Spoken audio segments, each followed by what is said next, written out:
Dr. Lal Path Labs. Now, this is on the back of Q3 earnings that the company has reported. Q3 is normally softer, when it comes to diagnostic companies, but company grew despite not taking any price hikes. While I had a conversation with CEO Shankha Banerjee of the company regarding the plans going ahead. Listen in. Volume for us there are two indicators of volume. One is what we call as the patient volume, which are basically patient visits, and sample volume, which are the number of tests that we are doing. So sample volume growth this quarter was a very healthy 10.3%, and even patient volume was 3.8% this quarter, which is significantly better than what we were doing same time last year. Okay, so now last quarter you had mentioned that you don't want to go for any price increase and you want to take business ahead with the volume growth. Where do you think you want to settle? I mean, like 100 or 200 basis points that you are considering the growth in the volumes going ahead? So, again, like I said, we have patient volume and sample volume. Now, sample volume at 10.3% is more or less in line with our revenue growth number, which is close to about 10.7%.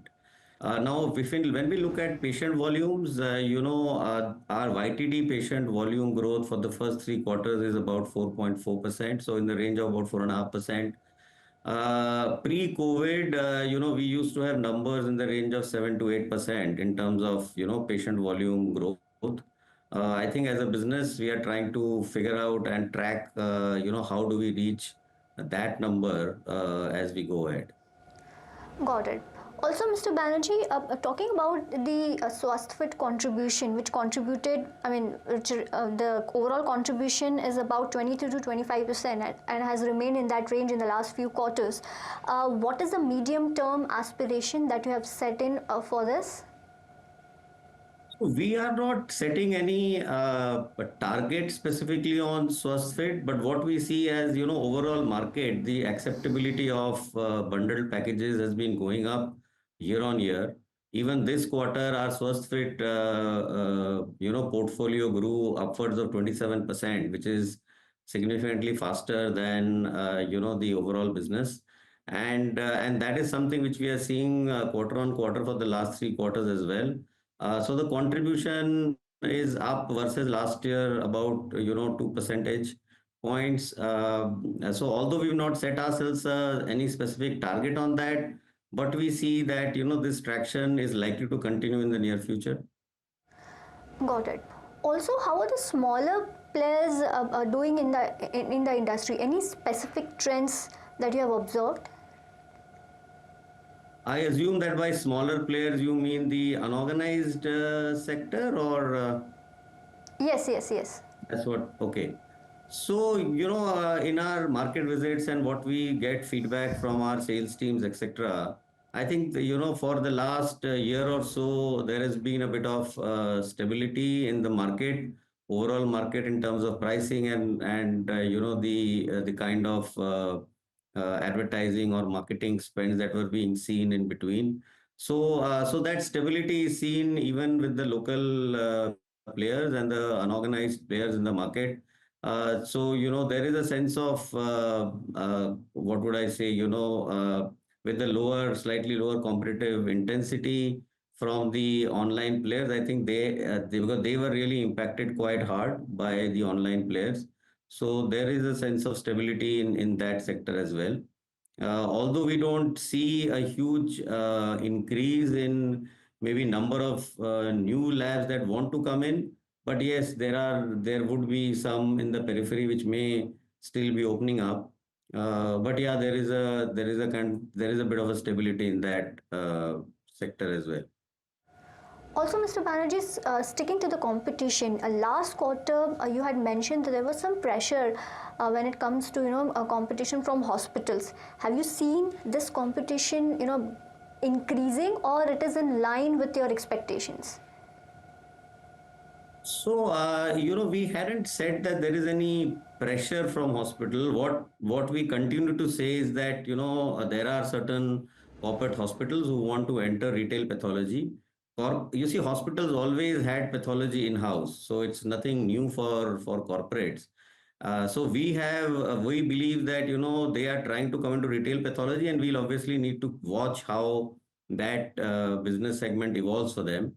As of now, there is nothing significant to report. I think it is more or less similar to what we've been seeing in the last few quarters.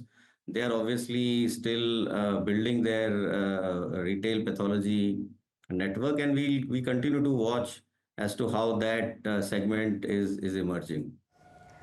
Also, Mr. Banerjee, so clearly the company is actually focusing a lot on growth.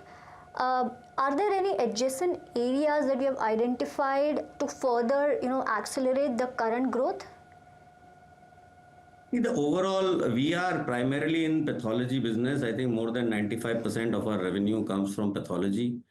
And the pathology market itself has a huge headroom to grow. So our primary focus remains pathology, and the geography expansion and new reach that we are creating is to be able to provide access to more and more communities in the country. But the adjacencies for us would be newer streams like focusing on the genetics or the genetic kind of testing, those streams. Also, 5% of our revenue, close to 5% of revenue, comes through basic radiology, and that's something which is an adjacency which we keep with us in certain markets, and that's something we work on. However, the core focus will continue to be pathology, and we believe there is a significant headroom in this area itself for us to grow. Got it. Last two questions from my side. One is if you could help me with the number of labs that you've added in the last 9 months, and also the capex target that you have for FY25 and FY26. We stated upfront that this year we are planning to add 15 to 20 new labs, and we are very, very well on track for doing that. These are numbers which we talk about once the year is over, but as your viewers can see that or be told that, we are more or less well on track for that. In terms of capex, typically, we do about a 60-70 crore of capex, and that's the range in which we are likely to be this year as well.